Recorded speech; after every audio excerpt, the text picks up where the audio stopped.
శ్రీమాత్రే నమః. ఈ నెల 15వ తారీఖు నుండి 23వ తారీఖు వరకు వారాహి నవరాత్రులు కొనియాడబడతాయి. వీటినే గుప్త నవరాత్రులు అంటారు. శ్రీ విద్యలో మామూలుగా అందరికీ తెలిసిన శరన్నవరాత్రులు కాకుండా శ్యామా నవరాత్రులు, వారాహి నవరాత్రులు, మాతంగి నవరాత్రులని కూడా ఉన్నాయి. చాలామందికి పరిచయం కాకపోవచ్చు. వీటితో పాటు లలితా నవరాత్రులు అంటారు. శ్యామానే మాతంగి అని కూడా కొంతమంది కొలుస్తూ ఉంటారు. ఏది ఏమైనా వారాహి నవరాత్రులు ఇప్పుడు జూలై 15వ తారీఖు నుండి 23వ తారీఖు దాకా మనం పూజించుకోవచ్చు. ఈ నవరాత్రుల్లో అందరికీ ఏమిటి అపోహ ఏమిటంటే వారాహి చాలా ఉగ్రస్వరూపము, ఆవిడ్ని పూజిస్తే మనకి కష్టాలు ఎక్కువ అవుతాయి కానీ తక్కువ కాదు. కొంతమంది అనుకుంటూ ఉంటారు వారాహిని పూజిస్తే నాలో కోపం పెరిగిపోతుంది అంటారు. వీళ్ళందరికీ అపోహలు తొలగించడానికి ఒక సత్యం చెప్తాను.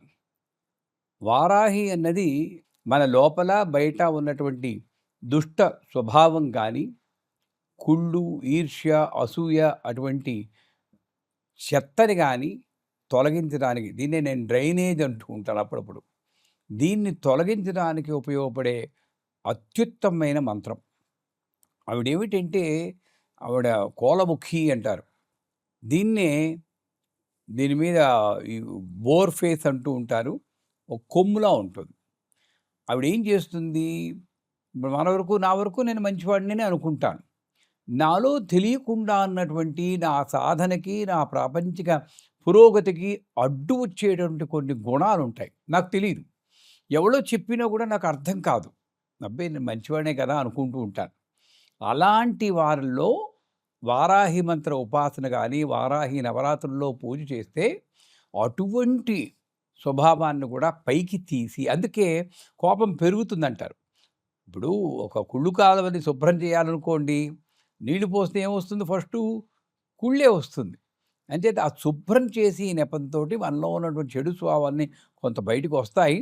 కానీ వారాహి ఉపాసన ఆజ్ఞాచక్రంలో చేస్తారు. ఈవిడ ఉపాసన చేస్తే కానీ లలితాదేవిని చేరుకోలేరంటారు. ఆవిడ అంతుపట్టదు. ఆవిడ స్వభావం కానీ, అనుభవం కానీ మనకు అంతుపట్టదు. అందుచేత వారాహి దండనాథ అని కూడా అంటారు. విశుక్ర ప్రాణహరణ వారాహి వీరనందిత అంటారు. విశుక్రుడు అంటే ఏంటి, అసలు చెత్త పనులు చేస్తూ మంచి అనేది కించిత్ కూడా లేకుండా, శుక్రము అంటే తేజస్సు లేకుండా నిర్వీర్యంగా ఉండే బతుకులు వెళ్ళబోస్తుంటారు చూడండి, వాళ్ళందరూ విశుక్రులే. అలాంటి విశుక్ర శక్తిని మనలో సంహరిస్తుంది వారాహి.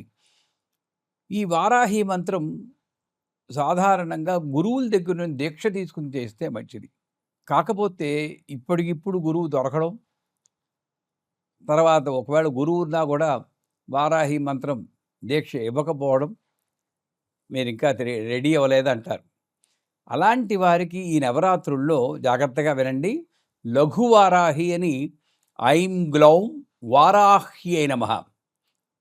నా దృష్టిలో, మా గురువుగారి దృష్టిలో దీనికి దీక్ష అక్కర్లేదు, చిన్న మంత్రమే. ఐం గ్లౌం వారాహ్యై నమః అని ఈ బుల్లి మంత్రంతో నవరాత్రులు మనం సెలబ్రేట్ చేసుకోవచ్చు. కాకపోతే పూర్తి మంత్రం బృహద్వారాహి చాలా ఉన్నాయి. శ్మశాన పిశాచ వారాహి ఓల్డ్ ఉన్నాయి. అదే వాటి జోలికి మనం వద్దు. బృహద్వారాహి మా శ్రీ విద్య నేర్చుకున్న వాళ్ళందరికీ కూడా శ్యామా మంత్ర ఉపాసన అయిపోతే అప్పుడు ఇస్తాం. సో ప్రస్తుతానికి లఘువారాహితో మనం వారాహి నవరాత్రులు సెలబ్రేట్ చేసుకోవచ్చు. ఈ నవరాత్రుల్లో ఏం చేయాలి? ఈ 9 రాత్రులు అంటారు. రాత్రి అంటే ఏమిటి? అజ్ఞానం. 9 నవరంధ్రాల్లోనూ అజ్ఞానం పేరుకుని ఆ ప్రాపంచ విశ్వంలో ఉన్నటువంటి ఆ విశ్వశక్తిని మనం గ్రహించలేనటువంటి స్థితిలో ఉన్నప్పుడు ఈ నవరాత్రుల్లో మనం యథాశక్తి జపము, పారాయణ, అర్చన, తర్పణము, హోమము, ఈ 5 చేసినా పర్వాలేదు, 5లో ఏ ఒక్కటి చేసినా కూడా పర్వాలేదు అంటుంది శాస్త్రం. జపం సో, ఈ 9 రోజులు ఏం చేయాలి అంటే, ముందుగా ఏ దేవతనైనా ఆవాహన చేయడానికి మనమందరం పెద్ద గొప్ప ఉపాసకులం కాదు గదండీ! ఏదో ఒక బుల్లి అడుగులు వేస్తూ ముందుకు వెళ్తున్నాం మనం. నేను అంతే, మీరు అంతే. అంచేత కొన్ని రంగులు గానీ, కొన్ని రోజులు గానీ మనకి దోహదపడుతూ ఉంటాయి. వారాహి ఉపాసన చేసేటప్పుడు ఎరుపు రంగు గానీ, బ్రౌన్, బ్రౌన్ రంగు గానీ వేసుకుంటే మంచిది. ఆ రంగు బట్టలు వేసుకుని, ఆ రంగు పదార్థాలు నైవేద్యం పెడితే మనకి కొంచెం స్థిరత్వం, ఏకాగ్రత పెరగడానికి అవకాశం ఉంది. కొంతమంది వారాహిదేవికి ఈ రంగంటే ఇష్టం అంటారు గానీ, అవి ఇష్టాయిష్టాలతో ప్రమేయం ఉందండి దేవతకి. సో, ఎర్ర బట్టలు ధరించడం శ్రేష్టం. ఇకపోతే పొద్దున్నే సూర్యోదయానికి ముందే 4:30 కల్లా లేచి, ఈ ఐం గ్లౌం వారాహ్యే నమః అన్న మంత్రం గానీ, మీకు పూర్తి మంత్రం ఉంటే గురువుగారిచ్చుంటే ఆ మంత్రం గానీ ఒక 108 సార్లు జపం చేయాలి పొద్దున్నే. అది బ్రహ్మ ముహూర్తంలో. అయిపోయిందా? జపం అయిపోయింది. ఇకపోతే స్నాన సంధ్య అనుష్ఠానాలు నెరవేర్చుకుని, అంతసేపు ఏం చేయాలి? స్నానం చేస్తున్నప్పుడు టైం వేస్ట్ చేసుకోకూడదు. అంచేత ఐం గ్లౌం వారాహ్యే నమః, ఐం గ్లౌం వారాహ్యే నమః, ఐం గ్లౌం వారాహ్యే నమః. మరి ఎన్ని వేల సార్లు చెప్పగలిగితే అంత మంచిది ఆ రోజంతా 9 రోజులు. అంటే స్నానం చేస్తున్నప్పుడు కూడా ఐం గ్లౌం వారాహ్యం చెప్పుకొని చేసి, ఎర్రబట్టలు వేసుకుని, వారాహి యంత్రం గానీ, వారాహి అమ్మవారి విగ్రహం గానీ, లేదా లలితమ్మవారి విగ్రహం పెట్టుకున్నా పర్వాలేదండి. అన్నీ ఆవిడే.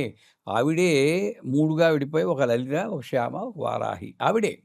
మనకు కావలసిన పనులు నెరవేర్చడం కోసం అమ్మ 3 రూపాల్లో మనల్ని పోషిస్తుందనమాట. విద్య గురించి శ్యామ అవతారం ఎత్తింది. రక్షణ గురించి వారాహి అవతారం ఎత్తింది. అంచేత లలితా పరమేశ్వరి ఫోటో ఉన్నా గూడా ఆవిడకి పూజ చేయొచ్చు. ఐం గ్లౌం వారాహ్యే నమః అన్న మంత్రంతో షోడశోపచార పూజ 16 ఉపచారాలు చేయడం. అది నేర్చుకోవాలి. తెలియని వాళ్ళు నేర్చుకోవాలి. దీంతో పాటే 16 ఉపచారాల స్క్రిప్ట్ గూడా మేము డిస్క్రిప్షన్‌లో పెడతాము. తెలుగులోను, ఇంగ్లీష్‌లోను. అది చూసి నేర్చుకోవచ్చు. వీలు లేని వాళ్ళు అసలు నాకు రాదండి చదువు అంటే ఐం గ్లౌం వారాహ్యే నమః గంధం, ఐం గ్లౌం వారాహ్యే ఐం గ్లౌం వారాహ్యే ముందు 16 సార్లు చెప్పి అమ్మవారిని ఆవాహన చేయాలి. ఓ 10 అక్షతలేసి. తర్వాత గంధం, తర్వాత పుష్పం, తర్వాత ధూపం, దీపం, నైవేద్యం. ఏదో ఒక నైవేద్యం. అలా పెట్టాలి. లేదా 16 ఉపచారాల పూజ. నైవేద్యం ఏం చేయాలంటే ఎర్రటి దానిమ్మ గింజలు. దానికి మించిన శ్రేష్టమైనది ఇంకోటి లేదు. దానిమ్మ గింజల నైవేద్యం గానీ, మినప గారెలు.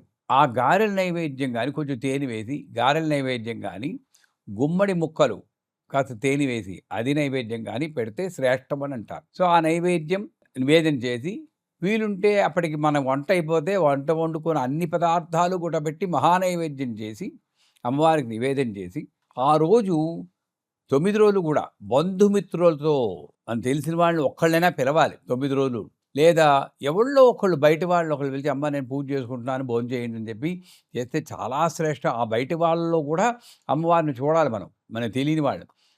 యథాశక్తి వాళ్ళకి ఒక పాదాలకు పూజ చేసి, ఒక చీరో, ఒక పంచో ఏదో ఒకటి ఇచ్చి వాళ్ళని తృప్తి పెడతడం ఇంకొంచెం ఉత్తమమైన విధానం. ఇకపోతే పారాయణ. వారాహికని ప్రత్యేకంగా వారాహి అష్టోత్తరం మనం షోడశోపచార పూజలో చేసేస్తాం. అష్టోత్తరంతో చేస్తాం. ఇక పారాయణ అంటే వారాహి కవచం ఉంది, వారాహి హృదయం ఉంది. ఏదీ తెలియని వాళ్ళు లలితా సహస్రనామ పారాయణ చేసుకోవచ్చు. దానికి మించింది లేదు. జపం అయిపోయింది, అర్చన అయిపోయింది, పారాయణ అయిపోయింది. ఇకపోతే తర్పణం. ఇవన్నీ ఈ 3 కూడా పొద్దున చేసేయండి. సాయంకాలం పూట ఏం చేయాలి? తర్పణం అంటే సుగంధ జలం. నీళ్ళల్లో గంధము, పసుపు, కాస్త రోజ్ వాటర్ వేసి అమ్మవారిని గౌరీదేవిలా చేసుకుని, ఆ అమ్మవారి మీద ఐం గ్లౌం వారాహ్యే నమః అని చెప్పేసి, లేదా మా పెద్ద మంత్రం చెప్తే పెద్ద మంత్రం, వారాహి తర్పణాలు తెలిసిన వాళ్ళు తర్పణం చేయండి. లేని వాళ్ళకి చెప్తున్నాను. ఆవాహన చేసేసి ఐం గ్లౌం వారాహ్యే నమః తర్పయాయ నమః, ఐం గ్లౌం వారాహ్యే నమః తర్పయాయ నమః అని ఒక 108 సార్లు తర్పణం చేయండి. చాలు. తర్పణం కూడా అయిపోయింది. పూర్తిగా తెలిసిన వాళ్ళు మామూలు తర్పణాలు చేసుకోవాలి. ఇకపోతే హోమం. ఇది సాధారణంగా అందరి వల్ల సాధ్యం కాదు. హోమం తెలుసున్న వాళ్ళు పెద్ద కష్టపడకండి. తెలియని వాళ్ళు వదిలేసేయండి. తెలుసున్న వాళ్ళు ఐం గ్లౌం వారాహ్యై నమః స్వాహా అన్న మంత్రంతో ఇందాక చెప్పిన గారెలు గానీ, గుమ్మడి ముక్కలు గానీ, దానిమ్మ గింజలు గానీ, నెయ్యి, హవిస్సు వేస్తూ వారాహి హోమం రాత్రిళ్ళు చేస్తే మంచిది. అంటే సూర్యాస్తమయం తర్వాత. ఇవి పూజా విధానం. దీంతో పాటు యథాశక్తి సువాసిని పూజ మొదటి రోజు, పంచమి రోజు, చివరి రోజు చేస్తే మంచిది. అన్ని రోజులు చేస్తే మరీ మంచిది. ఎవరినో పిలిచి వాళ్ళతో మాట్లాడకుండా, అంటే కబుర్లు చెప్తూ కాదు, వాళ్ళలో వారాహిని చూస్తూ కాళ్ళకి పసుపు రాసి భక్తి శ్రద్ధలతో వాళ్ళకు కూడా మౌనంగా కూర్చోమని చెప్పి వాళ్ళకి పూజ చేసి యథాశక్తి చీర, పండు, తాంబూలం అన్నీ ఇచ్చి వాళ్ళ చేత ఆశీర్వచనం మంత్రసిద్ధిర్భూయాత్ అని చెప్పి వాళ్ళ చేత ఆశీర్వదించి, అమ్మ నేను మంత్రం చేస్తున్నాను, వారాహిది అనుగ్రహం వల్ల నేను, నా పిల్లలు, నా కుటుంబం అందరూ వారాహి రక్షణ పొందాలని ఆశీర్వదించండి తల్లి అని చెప్పి వాళ్ళకి నమస్కారం పెట్టి ఆశీర్వచనం తీసుకోవడం ఉత్తమం. దీంతో పాటు ఈ 9 రోజులు సాధ్యమైనంత వరకు మాంసాహార తినకుండా ఉండడం మంచిది. ఎందుకు చెప్తారంటే, మన ఆహారంలో మనం చెప్పానుగా ఇందాక, మామూలు మానవులం. మన మీద ప్రకృతి ఆహ్, ప ప్రభావం ఉంటుంది. రంగుల ప్రభావం ఉంటుంది. ఆహార ప్రభావం ఉంటుంది. అన్నీ మన మీద ప్రభావితం చేస్తూ ఉంటాయి. ఎందుకంటే బలహీనంగా ఉన్నాం కదండీ! ఎక్కువ ఉపాసన చేయట్లేదు. మనం ఏదో 10, 15 గంటలు జపము అన్నీ చేస్తూ మునులు, ఋషుల్లా ఉంటే మనకు పర్లేదు. కానీ మనం మామూలు మనుషులు అరగంట చేస్తాం. మిగతా అంతా ప్రాపంచికంలో ఉంటాం. అంచేత ఇవి మన మీద చాలా ప్రభావం చూపిస్తాయి. వీటి నుండి ఎలా తప్పించుకోవచ్చంటే, సాత్విక ఆహారం అంటే అసలు ఉప్పు, కారము లేకుండా బ్లాండ్ ఫుడ్ అంటారు. అలాంటివి తినగలిగితే సాత్విక శక్తి పెరుగుతుంది. మీరు గమనించండి, ఎప్పుడైనా కావలిస్తే ఓ 40 రోజులు ఉప్పు, కారం మానేసేసి ఓ పెరుగన్నమో ఏదో తింటూ, దాంట్లో ఆవకాయ నంచుకోకూడదండోయ్. పెరుగన్నం మాత్రం తింటూ ఉండండి. తప్పకుండా మీలోనే మీకు తెలియకుండా శాంతం వచ్చేస్తుంది. కష్టం ఇలా ఉండవు. ఇది సాత్విక ఆహారం. దీంట్లో కారం, ఉప్పు, పులుపు అన్నీ చేర్చుకొని తింటే రాజసిక శక్తి వస్తుంది. అంటే కొంచెం యాక్టివ్‌గా ఉండడం, అప్పుడప్పుడు కించితు కోపం రావడం అని ఉంటాయి. కాకపోతే మూడోది మాంసాహారం. ఒక జంతువుని హింసించినందువల్ల, అంటే మీరు మరోలా అనుకోవద్దు, క్షమించాలి ఇలా అంటున్నందుకు.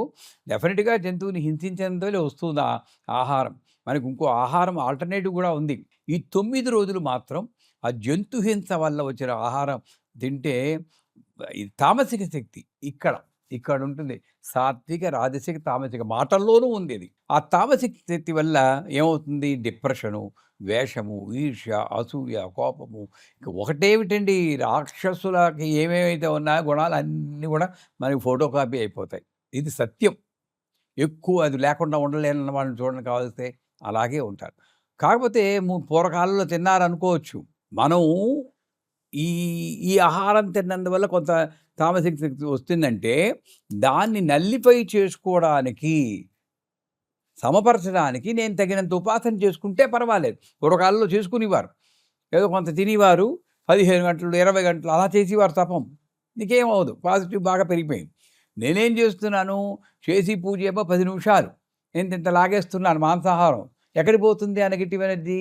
ఇది మనకి చెడు చేస్తుంది. అంచేత కనీసం ఈ 9 రోజులు మాత్రం సాత్విక శాకాహారం తింటే అత్యుత్తమ ఫలితాలు వస్తాయన్నమాట. ఇకపోతే వారాహి పూజ చేసినప్పుడు సాయంకాలము నృత్య గీతాదులు, వైదికంలో అయితే అవధారాలు చేస్తారు. మనం అన్ని మంత్రాలు మనకు తెలియవు కాబట్టి పాటలు, డాన్సులతోటి సాయంకాలం అమ్మవారికి కొంచెం ఎంటర్‌టైన్‌మెంట్‌లా చేస్తే ఇంకొంచెం మంచిది. మనకి యథాశక్తి వారాహి నవరాత్రులు ఎంతవరకు చేయగలమో అది. Last but not the least అంటారు. చివరగా ఏంటంటే దానం. పండగలు ఎందుకొచ్చాయి? ఆ రోజైనా కాస్త మంచి చేస్తే అనేక రెట్లు ఫలితం వస్తుందంటారు శాస్త్రం. అది వచ్చిందో లేదో అనవసరం కానీ, ఆ రోజు ఒక్కరోజైనా పండగ నెపంతోటైనా మనం దానం చేయాలి. ఎంతో కొంత యథాశక్తిం మనసోత్సాహ పరిమితం. ఇది 2 లక్షణాలు దానానికి. మనకి ఎంత, ఒక మిలియనీర్ ఉన్నారనుకోండి, రూ. 10 దానం చేస్తే తప్పు. ఓ రూ. 100 కనీసం వెయ్యాలి అక్కడ. అంచేత యథాశక్తి మనసోత్సాహ పరిమితం. మీరు ఒకళ్ళని పిలిచి వాళ్ళకి దానం, ఎడ్యుకేషన్ చదువు లేని వారికి ఈరోజు ఒక్కరోజు వారికి ఏదో సాయం చేయడం ఇలాంటివి చేస్తే ఇంకా మంచి ఫలితాలొస్తాయి. ఈ వారాహి నవరాత్రుల్లో వారాహి పూజ చేస్తే మనకి ఏం ఫలితం వస్తుంది, ఉపయోగాలేమిటో చెప్తాను వినండి. ఐం గ్లౌం. ఐం అన్నది సరస్వతీ బీజం. అందువల్ల జ్ఞానం పెరుగుతుంది. ప్రాపంచిక, ఆధ్యాత్మిక జ్ఞానం పెరుగుతుంది. సరస్వతి అనుగ్రహం వల్ల సరసవతి ఆనందం కూడా పెరుగుతుంది. గ్లౌం అనేది లక్ష్మీ గణపతి బీజం. అంచేత విఘ్నాలు తొలగిపోవడం గణపతి అనుగ్రహం వల్ల, సౌభాగ్యం లక్ష్మీ కటాక్షం వల్ల సౌభాగ్యం పెరుగుతుంది. ఇవి మొదటిది ఐం గ్లౌం. వారాహి దేవత ఏం చేస్తుందంటే భార్యాభర్తల మధ్య సంబంధ బాంధవ్యాలు బెడిసికొట్టినప్పుడు వాటిని సరిచేయడంలో వారాహి ఫలితం, మంత్ర ఫలితం ఇంత అని చెప్పలేమండి. చాలా అద్భుతంగా పనిచేస్తుంది. అంటే అవతల వాళ్ళు మారిపోతారని మాత్రం ఎక్స్‌పెక్ట్ చేయకండోయ్. మీరు వాళ్ళతో అడ్జస్ట్ అవ్వడానికి మీ యొక్క మనస్వభావం మారుతుంది. అది సత్యం. సో, భార్యాభర్తల మధ్య సంబంధాలు బావుంటాయి. ఇంకోటి దీర్ఘకాల రోగాలు ఏమిటో తెలీదు, అలా ఏదో సుస్థి చేస్తూ ఉంటుంది. అలాంటి రోగాలకి మళ్ళీ వారాహి. కోర్టు వ్యవహారాలు మన పట్ల ధర్మం ఉంటే, మీ పక్క ధర్మం ఉన్నా కూడా కలికాలం కాబట్టి ఒకప్పుడు ఓడిపోతూ ఉంటాం. అలాంటి సమయంలో వారాహి మంత్రం, వారాహి ఫోటో ఉంటుంది. అది కానీ పెట్టుకుని పూజ చేసినా, ఈ నవరాత్రుల్లో మంత్రం చెప్పినా కూడా ఆ కోర్టు వ్యవహారంలో మంచి ఫలితం వస్తుంది. చివరగా వారాహి దుష్ట శక్తుల సంహరించడంలో చాలా మంచి ప్రభావం ఉంటుంది. మనలోనూ బయట కూడా చూడని చేతబడులంటారు, దృష్టి అంటారు, ఇట్లాంటివి ఏమీ దగ్గరకు కూడా రానివ్వదు. నా భక్తుడిని ఎవడైనా దగ్గరకు వచ్చాడా మసి చేసేస్తాను అన్నంత ఉగ్రంతో రక్షిస్తూ ఉంటుందన్నమాట. ఎవరైతే ఐం గ్లౌం వారాహేనమ, ఐం గ్లౌం వారాహేనమ తదేక దీక్షతో ఈ 9 రోజులు చెప్తారో వారికి రక్షణకి ఇక సందేహం లేదనమాట. వారాహి ఇన్ని ఫలితాలు ఉన్నటువంటి వారాహిదేవిని మాత్రం మనం ఈ 9 రోజులు మనం తప్పనిసరిగా పూజించాలి. అంచేత జూలై 15 నుండి 23 వరకు వారాహి నవరాత్రులు అందరూ కూడా యథాశక్తి క్రమం తప్పకుండా 9 రోజులు చేసి మీరందరూ మీ పూజ ఫోటోలు నాకు కానీ పంపితే మేము ఆనందిస్తాం. అమ్మవారి యొక్క కటాక్షం మీకు, మీ కుటుంబానికి సర్వత్రా లభించాలని అమ్మవారిని కోరుకుంటున్నాను. శ్రీమాత్రే నమః.